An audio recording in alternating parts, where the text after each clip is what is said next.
29 मई 2022 जवाहर के गांव की वो पतली सड़क पर एक काली थार जीप धूल उड़ाती हुई आगे बढ़ रही थी। उसमें सवार था वो शख्स जिसकी भारी आवाज ने पूरी दुनिया को हिला रखा था। उसे खबर नहीं थी कि मौत उसके घर से ही उसका पीछा कर रही थी। कुछ ही पलों में हवा में बारूद की गंध घुलने वाली थी और गोलियों की तड़तड़ाहट से पूरा पंजाब दहलने वाला था।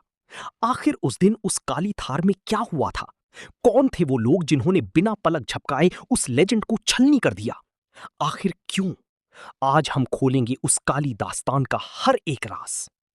कहानी की शुरुआत होती है 29 मई की उस दोपहर से, जब सूरज अपने चरम पर था। मगर मूसा गांव में एक अजीब सी खामोशी पसरी थी। सिद्धू मूसेवाला अपनी हवेली में थे। आमतौर पर जब भी वो घर से निकलते थे तो उनके साथ उनकी बुलेट प्रूफ फॉर्च्यूनर होती थी और साथ में हथियारों से लैस गनमैन का एक पूरा काफिला होता था। कहते हैं ना कि जब वक्त बुरा आता है तो इंसान की बुद्धि भी हर ली जाती है। उस दिन कुछ ऐसा ही हुआ। सिद्धू को अपनी मौसी के घर जाना था, जो खारा बरनाला गांव में रहती थी। उनकी मां गांव की सरपंच थी और वो उनसे बात करके घर से निकली। पर अजीब बात यह थी कि उस दिन सिद्धू ने अपनी जान बचाने वाली बुलेट प्रूफ फॉर्च्यूनर को गैराज में ही छोड़ दिया। उन्होंने चुनी अपनी काली महिंद्रा थार, वो गाड़ी जो खुली थी, जो कच्ची थी और जो गोलियों को रोकने के लिए नहीं बनी थी। सिर्फ गाड़ी ही नहीं बदली, बल्कि उन्होंने अपने गनमैन भी कम कर दिए। उनके पास उस वक्त पंजाब पुलिस के कमांडो थे, लेकिन उन्होंने 2 गनमैन को साथ लिया और बाकी को घर पर ही रहने का आदेश दिया।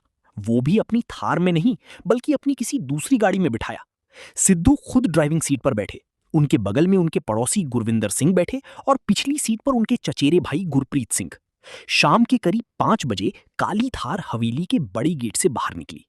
हवेली के बाहर खड़े उनके चाहने वालों ने हाथ हिलाया, मगर किसी को नहीं पता था कि ये आखिरी सलाम है।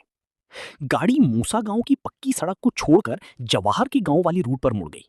ये एक शॉर्टकट था, मगर यही वो गलती थी जिसका इंतजार दुश्मन हफ्तों से कर रहे थे। कहते हैं कि घर का भीदी लंका ढाए। पुलिस की इन्वेस्टिगेशन बताती है कि मूसा गांव में ही कुछ ऐसे लोग थे जो पल पल की खबर दुश्मनों तक पहुंचा रहे थे।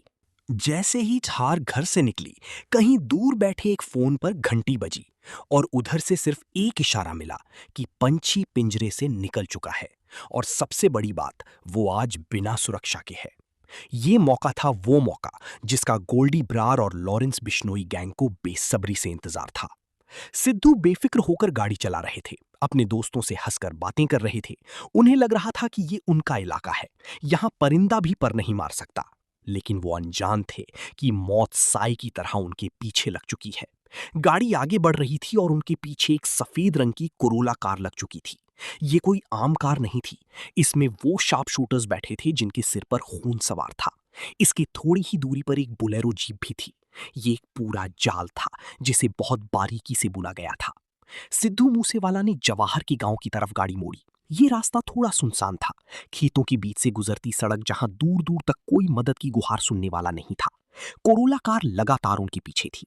सिद्धू ने शायद रियर व्यू मिरर में उस गाड़ी को देखा भी होगा, लेकिन पंजाब में उनके फैंस अक्सर उनकी गाड़ी का पीछा करते थे सेल्फी लेने के लिए या बस एक झलक पाने के लिए। शायद सिद्धू को लगा होगा कि ये भी कोई फैन है, लेकिन वो फैंस नहीं थे, वो काल थे। जैसे जैसे गाड़ी जवाहर के गांव के नज़ पहुंची, माहौल में तनावपूर्ण होने लगा। बोलेरो जीप आगे से रास्ता रोकने के लिए तैयार थी और कोरोला पीछे से दबाव बना रही थी। यह ठीक वैसा ही था जैसे शिकारी अपने शिकार को घेरता है। सिद्धू की थार की रफ्तार थोड़ी कम थी क्योंकि रास्ता खराब था। तभी पीछे आ रही इनोवा ने अपनी स्पीड तेज की। ये इशारा था कि अब खेल शुरू होने वाला है। गाड़ी के अंदर बैठे सिद्धू के दोस्तों को भी शायद कुछ अजीब लगा होगा। आमतौर पर कोई गाड़ी इतनी आक्रामक तरीके से पास नहीं आती, लेकिन इससे पहले कि वो कुछ समझ पाते या सिद्धू अपनी पिस्टल निकाल पाते, सब कुछ बदलने वाला था। जो साजिश कनाडा में बैठी गोल्डी बरार ने रची थी और जिसे दिल्ली की तिहाड़ जेल से लॉरेंस बिश्नोई ने हरी झंडी दी थी, वो अब अपने अंजाम तक पहुंचने वाली थी। इन शूटर्स के पास आधुनिक हथियार थे। इनके पास वो हथियार थी जो जंग के मैदान में इस्तेमाल होते हैं। AN-94 जैसी राइफलें जो 1 सेकंड में कई राउंड फायर कर सकती हैं। ये तैयारी बताती है कि उनका मकसद सिर्फ डराना नहीं था, उनका मकसद ये सुनिश्चित करना था कि सिद्धू किसी भी हाल में बच ना सके। वो जानते थे कि सिद्धू एक मजबूत आदमी है। वो जानते थे कि अगर उसे संभलने का मौका मिला तो वो पलटवार करेगा। इसलिए वो उसे संभलने का 1 सेकंड भी नहीं देना चाहते थे। शाम के 5:30 बज चुके थे। अचानक सामने से बुलेरो जीप आई और उसने सिद्धू की थार का रास्ता रोक दिया। सिद्धू ने ब्रेक लगाया। धूल का गुबार अब भी बैठा भी नहीं था कि पीछे से कोरोला कार एकदम सट कर रुक गई। सिद्धू समझ गए कि ये नॉर्मल नहीं है, ये एक ट्रैप है। उन्होंने शायद रिवर्स गियर डालने की कोशिश की होगी या फिर अपनी सीट के नीचे रखी पिस्टल निकालने की, लेकिन दुश्मनों ने उन्हें सोचने का वक्त ही नहीं दिया। जैसे ही गाड़ियां रुकीं, बुलेरो और कोरोला से 6 लोग बाहर निकले। उनके चेहरे ढके हुए नहीं थे, या शायद उन्हें पहचान का डर नहीं था। उनके हाथों में वो मौत का सामान था जिसे देखकर किसी की भी रूह कांप जाए। और फिर शुरू हुआ वो मंजर जिसे याद करके आज भी दिल दहल जाता है। पहली गोली चली। ये गोली चेतावनी नहीं थी, ये सीधा निशाना थी। सिद्धू ने अपनी गाड़ी को भगाने की कोशिश की, मगर अगली ही गोली ने थार के टायर को फाड़ दिया। गाड़ी एक झटके के साथ झुक गई। अब वो एक जगह, एक लोहे के पिंजरे में, जिसे चारों तरफ से भेड़ियों ने घेर लिया था। सिद्धू ने हार नहीं मानी। रिपोर्ट्स कहती हैं कि घायल होने के बावजूद उन्होंने अपनी पिस्तल से 2 राउंड फायर किए। वो आखिरी दम तक लड़े। वो जानते थे कि ये हमला जानलेवा है, पर वो सिद्धू मूसेवाला थे। वो आसानी से घुटने टेकने वालों में से नहीं थे। लेकिन मुकाबला बराबरी का नहीं था। उधर ऑटोमेटिक राइफलें थीं जो गोलियों की बारिश कर रही थीं, और इधर एक छोटी सी पिस्टल। शीशे टूटकर बिखर रहे थे। गाड़ी की बॉडी को गोलियां ऐसी चीर रही थी जैसे वो कागज की हो। हवा में बारूद का धुआं और चीखें गूंजने लगीं। आसपास के खेतों में काम कर रहे लोग डर की मारी दुबक गए। किसी की हिम्मत नहीं हुई कि वो आगे आए। ये कोई गैंग वॉर की झड़प नहीं थी, ये एक एग्जीक्यूशन था, एक सोची समझी हत्या। हमलावर गाड़ी के दोनों तरफ आ गए। वो ये पक्का करना चाहते थे कि सिद्धू का बचना नामुमकिन हो जाए। वो ड्राइवर साइड की विंडो पर आए और पॉइंट ब्लैंक रेंज से फायर करना शुरू किया। गोलियों की आवाज से पूरा आसमान गूंज रहा था। करीब 30 से ज्यादा राउंड फायर किए गए, एक के बाद एक। सिद्धू का शरीर ड्राइवर सीट पर गिर गई थी। खून पानी की तरह बह रहा था। स्टीयरिंग व्हील, डैशबोर्ड, सीटें, सब कुछ लाल हो चुकी थीं।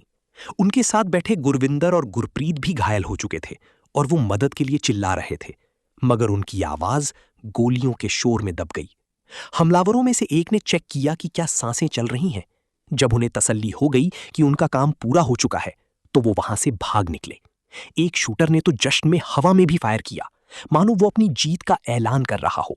वो लोग अपनी गाड़ियों में बैठे और धूल उड़ाते हुए वहां से भाग गए।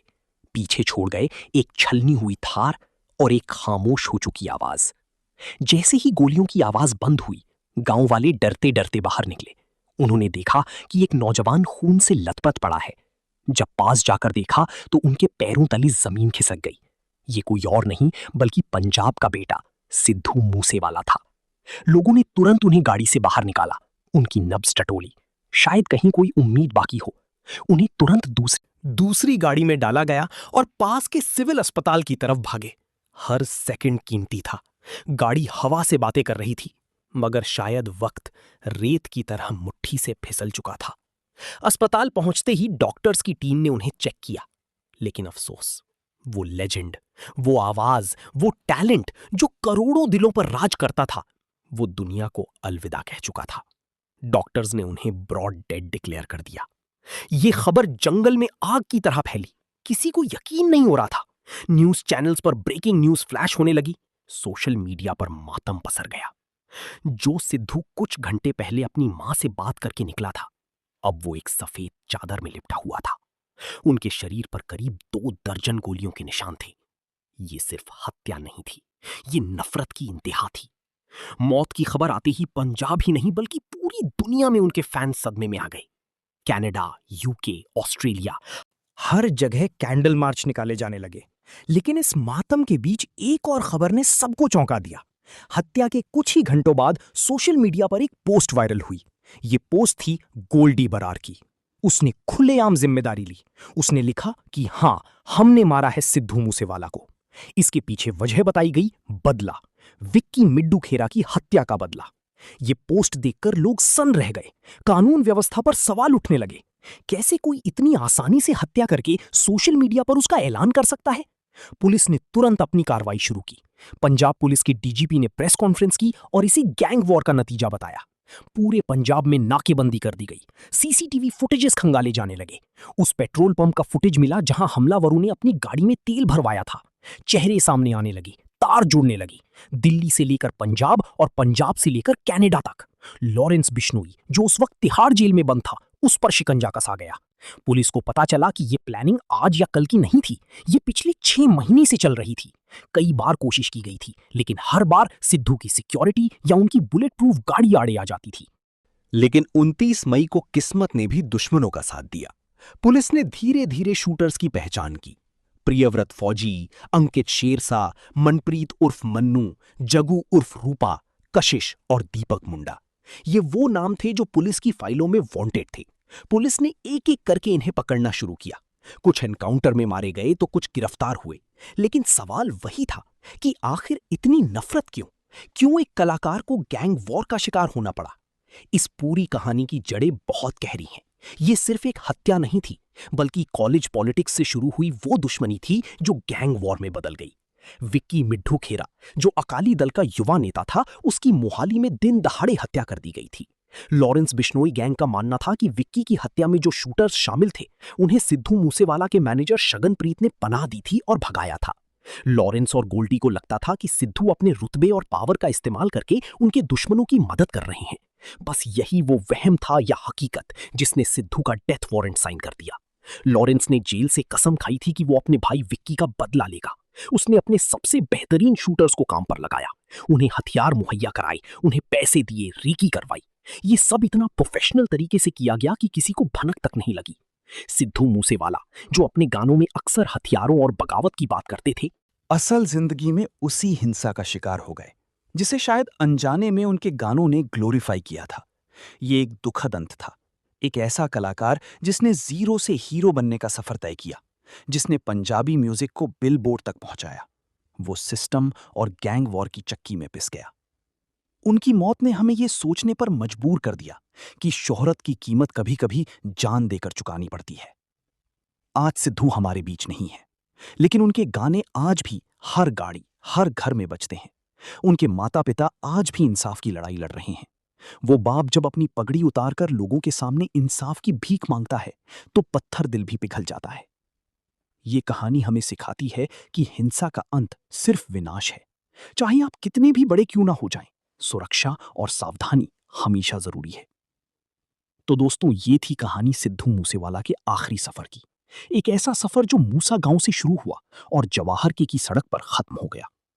इस घटना ने भारतीय संगीत जगत में एक ऐसा खालीपन छोड़ दिया है जिसे शायद कभी नहीं भरा जा सकेगा।